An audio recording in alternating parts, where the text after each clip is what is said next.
एक कस्बे में मदन अपनी पत्नी के साथ रहता था। मदन का दूसरा विवाह निमिता के साथ हुआ था। मदन के 2 बेटे थे, सिब्बू और वीरू। लेकिन निमिता अपने बेटे सिब्बू को ही प्यार करती थी। वीरू पढ़ाई के साथ साथ खेती में पिता का हाथ बंटाता था। सिब्बू आराम से बैठकर दूध पी रहा था और वीरू पढ़ाई कर रहा था। तभी वहाँ निमिता आई। अब शाम हो गई है, अब तो खेत पर चल जा, या हमेशा ये किताब ही पढ़ता रहेगा।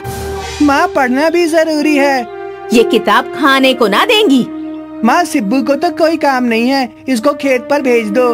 तुझे हमेशा सिब्बू से ही जलन क्यों रहती है?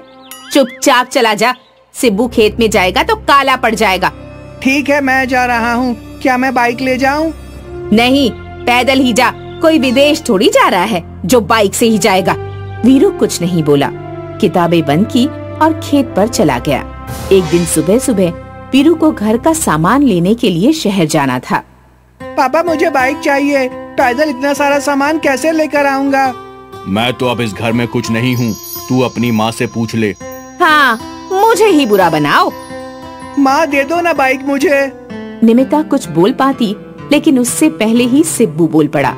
माँ, मेरी बाइक किसी को मत देना, ये तो साइकिल लेकर भी जा सकता है। मुझे बाइक से मैदान में खेलने जाना है। मैदान तो गांव में ही है, तू तो ऐसे भी जा सकता है, लेकिन मैं इतना सारा सामान कैसे लेकर आऊँगा? तू हर समय मेरे बेटे को देखकर चिढ़ा मत कर। जा, कैसे भी जा, बाइक नहीं मिलेगी। वीरू को बाइक नहीं मिली और आज भी उसे साइकिल से ही घर का सामान लेने शहर जाना पड़ा। सिब्बू माँ के लाड प्यार के कारण बहुत बिगड़ गया था, इसलिए वह घर में और खेत में कोई काम नहीं करता था और वह स्कूल भी नहीं जाता था, जबकि वीरू कॉलेज में पढ़ने जाता था। वीरू को आज कॉलेज के लिए देर हो रही थी। अब घर में बाइक मांगूंगा तो कोई नहीं देगा। कॉलेज यहाँ से 25 किलोमीटर दूर है। अब मुझे साइकिल से ही जाना होगा। छुट्टी कर लेता हूँ, लेकिन कॉलेज जाना भी आज बहुत जरूरी है। वीरू ने साइकिल बहुत तेज चलाना शुरू कर दिया, लेकिन कॉलेज पहुँचने से पहले ही उसकी साइकिल का टायर पंक्चर हो गया। ओह, इस साइकिल को भी अभी पंचर होना था। चलो, साइकिल को पैदल ही लेकर चलता हूँ, आते में कोई इंतजाम कर लूँगा। वीरू साइकिल को पैदल लेकर जाने लगा और कुछ देर में वह कॉलेज भी पहुँच गया, लेकिन वो बहुत लेट हो गया था और धूप बहुत तेज थी। कुछ लड़के बाहर ही खड़े थे। यार, इन गरीब लोगों को कॉलेज में एडमिशन कौन देता है? ना जाने क्यों ही बुलाते हैं ऐसे लोगों को यहाँ पर। ना इनको कपड़े पहनने का सलीका है और ना इनके पास पैसे हैं। गरीब साइकिल से ही चले आते हैं। बिल्कुल सही बोला तू। इन जैसे लड़कों की वजह से ही कॉलेज की रेपुटेशन भी खराब हो रही है। हाँ, चल चलते हैं, हमें क्या, हमें तो प्लेसमेंट लेनी है।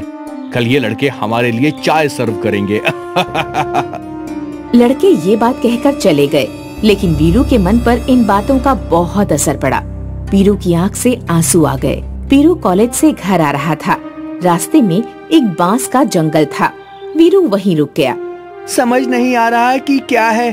अब मैं कुछ देर यहाँ बैठ जाता हूँ। वीरू बांस के पेड़ के नीचे लेट गया और उसने पेड़ की ऊंचाई को देखा। उसके मन में एक ख्याल आया। सब लोग मजाक बनाते हैं, अब मुझे खुद से पैसे कमाकर बाइक लेनी होगी। मैं ये बांस काटकर बाजार में बेचूंगा और पैसे जोड़कर बाइक ले लूंगा। वीरू ने थोड़ी सी लकड़ी काटकर साइकिल पर रख ली और उन्हें घर ले गया। तभी उसके दिमाग में कुछ इन्वेंट करने का आइडिया आया और उसने बांस से एक बाइक बनानी शुरू कर दी।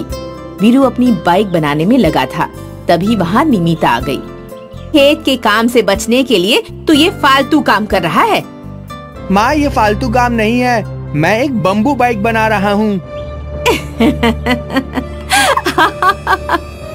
तू अब इतना छोटा नहीं है कि तुझे ऐसे खिलौनों की जरूरत पड़े।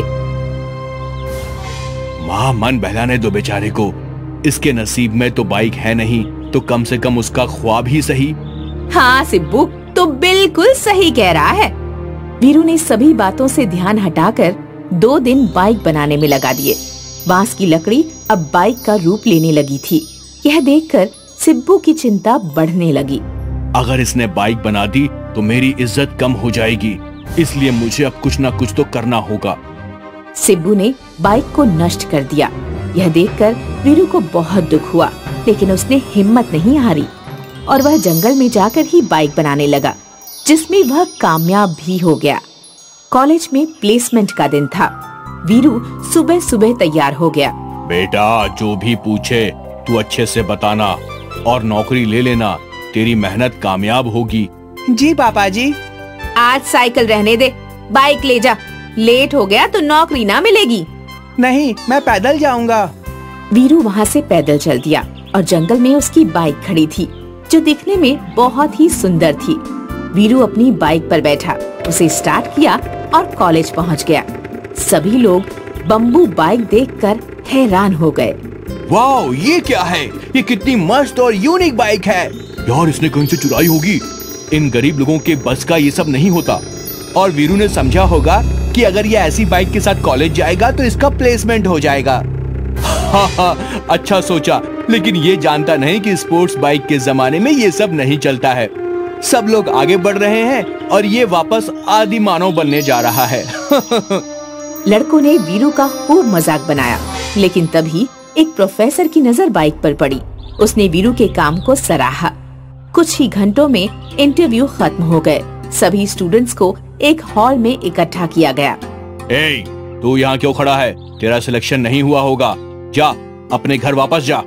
वीरू कुछ बोल पाता, लेकिन उससे पहले ही प्रोफेसर माइक में बोल पड़े। आज यहाँ कुछ अनूठा हुआ है, जिसने हमारे कॉलेज का नाम बढ़ाया है और साथ ही प्रकृति को भी इज्जत दी है। इससे फ्यूचर में आने वाले प्रदूषण से बचाव होगा। और ये बाइक जो पानी से चलती है, तो इससे पेट्रोल की महंगाई की मार आम आदमी पर नहीं पड़ेगी। सभी ने ताली बजा दी। और हमारे कॉलेज के नाम को ऊंचा करने वाले स्टूडेंट का नाम है वीरू, जिसे एक कंपनी ने बहुत अच्छे पैकेज पर अपनी कंपनी में बम्बू बाइक बनाने के लिए नियुक्त किया है। सभी लोगों ने वीरू के लिए तालियां बजाई। वीरू को पुरस्कार मिला। वो बम्बू बाइक से घर आया और सारी बात बताई। यह सुनकर पिता मदन को बहुत खुशी हुई। माँ और भाई को पछतावा हुआ। आसपास के गांव में वीरू के ही चर्चे होने लगे। सभी लोग बम्बू बाइक देखने आने लगे। एक कस्बे में मदन अपनी पत्नी के साथ रहता था। मदन का दूसरा विवाह निमिता के साथ हुआ था। मदन के 2 बेटे थे, सिब्बू और वीरू। लेकिन निमिता अपने बेटे सिब्बू को ही प्यार करती थी। वीरू पढ़ाई के साथ साथ खेती में पिता का हाथ बटाता था।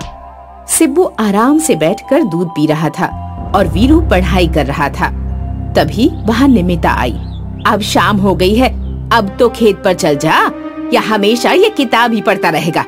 माँ, पढ़ना भी जरूरी है। ये किताब खाने को ना देंगी।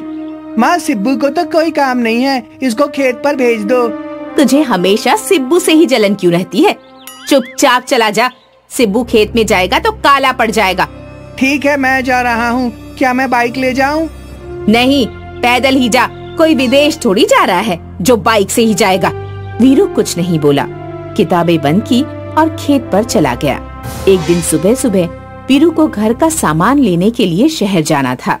पापा, मुझे बाइक चाहिए। पैदल इतना सारा सामान कैसे लेकर आऊँगा? मैं तो अब इस घर में कुछ नहीं हूँ, तू अपनी माँ से पूछ ले। हाँ, मुझे ही बुरा बनाओ। माँ, दे दो ना बाइक मुझे। निमिता कुछ बोल पाती, लेकिन उससे पहले ही सिब्बू बोल पड़ा। माँ, मेरी बाइक किसी को मत देना। ये तो साइकिल लेकर भी जा सकता है। मुझे बाइक से मैदान में खेलने जाना है। मैदान तो गांव में ही है, तू तो ऐसे भी जा सकता है, लेकिन मैं इतना सारा सामान कैसे लेकर आऊँगा? तू हर समय मेरे बेटे को देखकर चिढ़ा मत कर। जा, कैसे भी जा, बाइक नहीं मिलेगी। वीरू को बाइक नहीं मिली और आज भी उसे साइकिल से ही घर का सामान लेने शहर जाना पड़ा। सिब्बू माँ के लाड प्यार के कारण बहुत बिगड़ गया था, इसलिए वह घर में और खेत में कोई काम नहीं करता था और वह स्कूल भी नहीं जाता था, जबकि वीरू कॉलेज में पढ़ने जाता था। वीरू को आज कॉलेज के लिए देर हो रही थी। अब घर में बाइक मांगूंगा तो कोई नहीं देगा। कॉलेज यहाँ से 25 किलोमीटर दूर है। अब मुझे साइकिल से ही जाना होगा। छुट्टी कर लेता हूँ, लेकिन कॉलेज जाना भी आज बहुत जरूरी है। वीरू ने साइकिल बहुत तेज चलाना शुरू कर दिया, लेकिन कॉलेज पहुँचने से पहले ही उसकी साइकिल का टायर पंक्चर हो गया। ओह, इस साइकिल को भी अभी पंचर होना था। चलो, साइकिल को पैदल ही लेकर चलता हूँ। आते में कोई इंतजाम कर लूँगा। वीरू साइकिल को पैदल लेकर जाने लगा। और कुछ देर में वह कॉलेज भी पहुंच गया। लेकिन वो बहुत लेट हो गया था और धूप बहुत तेज थी। कुछ लड़के बाहर ही खड़े थे। यार, इन गरीब लोगों को कॉलेज में एडमिशन कौन देता है? ना जाने क्यों ही बुलाते हैं ऐसे लोगों को यहाँ पर। ना इनको कपड़े पहनने का सलीका है और ना इनके पास पैसे हैं। गरीब साइकिल से ही चले आते हैं। बिल्कुल सही बोला तू। इन जैसे लड़कों की वजह से ही कॉलेज की रेपुटेशन भी खराब हो रही है। हाँ, चलते हैं, हमें क्या, हमें तो प्लेसमेंट लेनी है। कल ये लड़के हमारे लिए चाय सर्व करेंगे। लड़के ये बात कहकर चले गए, लेकिन वीरू के मन पर इन बातों का बहुत असर पड़ा। वीरू की आंख से आंसू आ गए। वीरू कॉलेज से घर आ रहा था। रास्ते में एक बांस का जंगल था। वीरू वहीं रुक गया। समझ नहीं आ रहा है कि क्या है। अब मैं कुछ देर यहाँ बैठ जाता हूँ। वीरू बांस के पेड़ के नीचे लेट गया और उसने पेड़ की ऊंचाई को देखा। उसके मन में एक ख्याल आया। सब लोग मजाक बनाते हैं, अब मुझे खुद से पैसे कमाकर बाइक लेनी होगी। मैं ये बांस काटकर बाजार में बेचूंगा और पैसे जोड़कर बाइक ले लूंगा। वीरू ने थोड़ी सी लकड़ी काटकर साइकिल पर रख ली और उन्हें घर ले गया। तभी उसके दिमाग में कुछ इन्वेंट करने का आइडिया आया और उसने बांस से एक बाइक बनानी शुरू कर दी। वीरू अपनी बाइक बनाने में लगा था। तभी वहाँ निमिता आ गई। खेत के काम से बचने के लिए तू ये फालतू काम कर रहा है? माँ, ये फालतू काम नहीं है, मैं एक बम्बू बाइक बना रहा हूँ। तू अब इतना छोटा नहीं है कि तुझे ऐसे खिलौनों की जरूरत पड़े। माँ, मन बहलाने दो बेचारे को। इसके नसीब में तो बाइक है नहीं, तो कम से कम उसका ख्वाब ही सही। हाँ सिब्बू, तो बिल्कुल सही कह रहा है। वीरू ने सभी बातों से ध्यान हटाकर 2 दिन बाइक बनाने में लगा दिए। बांस की लकड़ी अब बाइक का रूप लेने लगी थी। यह देखकर सिब्बू की चिंता बढ़ने लगी। अगर इसने बाइक बना दी तो मेरी इज्जत कम हो जाएगी, इसलिए मुझे अब कुछ ना कुछ तो करना होगा। सिब्बू ने बाइक को नष्ट कर दिया। यह देखकर वीरू को बहुत दुख हुआ, लेकिन उसने हिम्मत नहीं हारी और वह जंगल में जाकर ही बाइक बनाने लगा, जिसमें वह कामयाब भी हो गया। कॉलेज में प्लेसमेंट का दिन था। वीरू सुबह सुबह तैयार हो गया। बेटा, जो भी पूछे तू अच्छे से बताना और नौकरी ले लेना। तेरी मेहनत कामयाब होगी। जी पापा जी। आज साइकिल रहने दे, बाइक ले जा। लेट हो गया तो नौकरी ना मिलेगी। नहीं, मैं पैदल जाऊंगा। वीरू वहाँ से पैदल चल दिया और जंगल में उसकी बाइक खड़ी थी, जो दिखने में बहुत ही सुंदर थी। वीरू अपनी बाइक पर बैठा, उसे स्टार्ट किया और कॉलेज पहुँच गया। सभी लोग बम्बू बाइक देखकर हैरान हो गए। वाओ, ये क्या है? ये कितनी मस्त और यूनिक बाइक है। यार, इसने कहीं से चुराई होगी। इन गरीब लोगों के बस का ये सब नहीं होता। और वीरू ने समझा होगा कि अगर ये ऐसी बाइक के साथ कॉलेज जाएगा तो इसका प्लेसमेंट हो जाएगा। हाँ, अच्छा सोचा, लेकिन ये जानता नहीं कि स्पोर्ट्स बाइक के जमाने में ये सब नहीं चलता है। सब लोग आगे बढ़ रहे हैं और ये वापस आदि मानव बनने जा रहा है। लड़कों ने वीरू का खूब मजाक बनाया, लेकिन तभी एक प्रोफेसर की नजर बाइक पर पड़ी। उसने वीरू के काम को सराहा। कुछ ही घंटों में इंटरव्यू खत्म हो गए। सभी स्टूडेंट्स को एक हॉल में इकट्ठा किया गया। ए, तू यहाँ क्यों खड़ा है? तेरा सिलेक्शन नहीं हुआ होगा। जा, अपने घर वापस जा। वीरू कुछ बोल पाता, लेकिन उससे पहले ही प्रोफेसर माइक में बोल पड़े। आज यहाँ कुछ अनूठा हुआ है, जिसने हमारे कॉलेज का नाम बढ़ाया है और साथ ही प्रकृति को भी इज्जत दी है। इससे फ्यूचर में आने वाले प्रदूषण से बचाव होगा। और ये बाइक जो पानी से चलती है, तो इससे पेट्रोल की महंगाई की मार आम आदमी पर नहीं पड़ेगी। सभी ने ताली बजा दी। और हमारे कॉलेज के नाम को ऊंचा करने वाले स्टूडेंट का नाम है वीरू, जिसे एक कंपनी ने बहुत अच्छे पैकेज पर अपनी कंपनी में बम्बू बाइक बनाने के लिए नियुक्त किया है। सभी लोगों ने वीरू के लिए तालियां बजाई। वीरू को पुरस्कार मिला।